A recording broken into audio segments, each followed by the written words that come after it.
হ্যাঁ, দীর্ঘ জয়যুক্ত রাজনৈতিক হয় বিএনপি অস্থিরতা, সরকার আন্দোলন, সুবিধায় নাকি বিতর্ক আর বেকায়দায় পড়বেন তা নিয়ে টানাপোড়েনের পর সচেতনদের মাঝে অবশেষে দেশের ব্যাপক কৌতূহল রাজনীতিতে দেখা নতুন গেছে। অধ্যায়ের সূচনা হতে যাচ্ছে। বিএনপির চেয়ারম্যান তারেক রহমানের নেতৃত্বে গঠিত হতে যাচ্ছে নতুন সরকার। ১৭ বছর পর ক্ষমতার পালাবদল। এটা শুধু একটি রাজনৈতিক পরিবর্তন নয়, বরং দেশের ভবিষ্যৎ নির্দেশনার একটি গুরুত্বপূর্ণ মুহূর্ত। এই শপথ গ্রহণ অনুষ্ঠানকে ঘিরে দেশের ভেতরে যেমন উত্তেজনা রয়েছে, তেমনি আন্তর্জাতিক অঙ্গনে তৈরি হয়েছে কৌতূহল। বিশেষ করে প্রতিবেশী ভারত কি বার্তা দিচ্ছে, এই প্রশ্ন এখন রাজনৈতিক মহলে আলোচনার কেন্দ্রবিন্দু।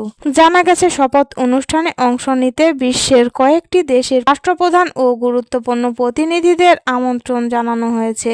তবে পূর্ব নির্ধারিত আন্তর্জাতিক কর্মসূচির কারণে ভারতের প্রধানমন্ত্রী নরেন্দ্র মোদী উপস্থিত থাকতে পারছেন না। অনেকেই শুরুতে এটি কূটনৈতিক দূরত্ব হিসেবে দেখার চেষ্টা করলেও পরবর্তীতে বিষয়টি ভিন্ন মাত্রা পায়। ভারতের পররাষ্ট্র মন্ত্রণালয়ের সরকারি বিজ্ঞপ্তিতে জানানো হয়, মোদির পরিবর্তে ভারতের লোকসভার স্পিকার ওম বিড়লা শপথ অনুষ্ঠানে যোগ দিবেন।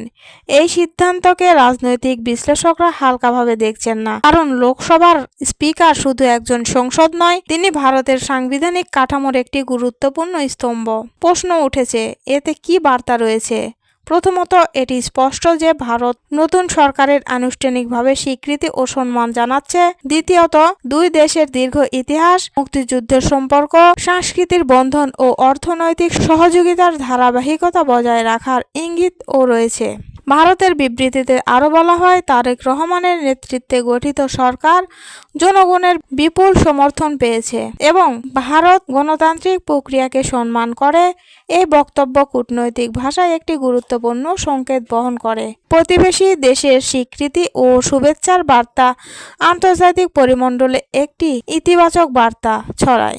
রাজনৈতিক বিশ্লেষকদের মতে, মোদির অনুপস্থিতি নিয়ে অযথা জল্পনা কল্পনা না করে দিল্লির পাঠানো প্রতিনিধির গুরুত্ব বুঝতে হবে। ভারত চাইছে সম্পর্কের ধারাবাহিকতা বজায় থাকুক, কিন্তু একই সঙ্গে নতুন নেতৃত্বের সঙ্গে সম্পর্কের নতুন সমীকরণও তৈরি হোক।